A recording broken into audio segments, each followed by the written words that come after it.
According to some, it's about protecting civilians. And our resolve is clear. The people of Libya must be protected.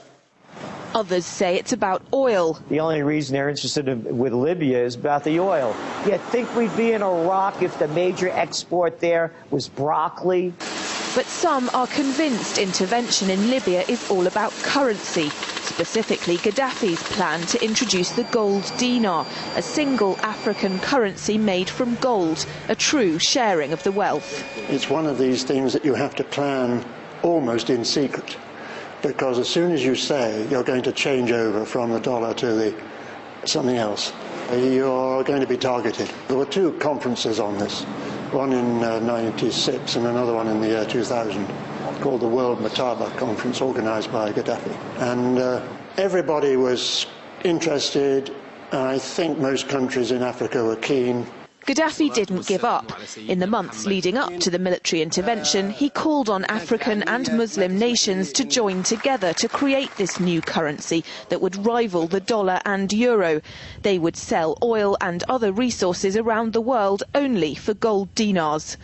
It's an idea that would shift the economic balance of the world. Countries' wealth would depend on how much gold they have, not how many dollars they trade. And Libya has 144 tons of gold.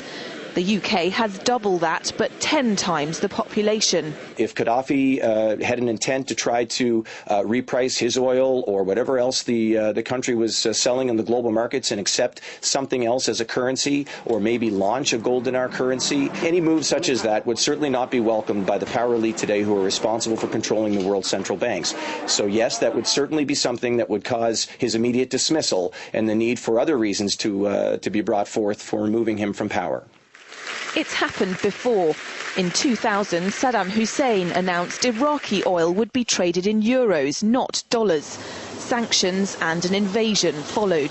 Some say because the Americans were desperate to prevent OPEC from transferring oil trading in all its member countries to the euro.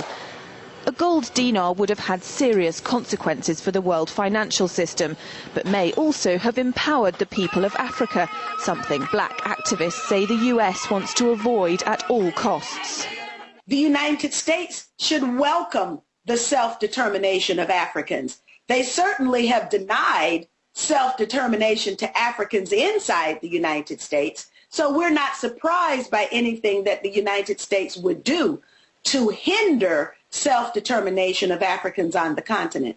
The UK's gold is kept here in a secure vault somewhere in the depths of the Bank of England. As in most developed countries, there's not enough to go around. But that's not the case in places like Libya and many of the Gulf states. A gold dinar would have given oil-rich African and Middle Eastern countries the power to turn around to their energy-hungry customers and say, sorry, the price has gone up and we want gold. Some say the US and its NATO allies literally couldn't afford to let that happen. Laura Emmett, RT, London.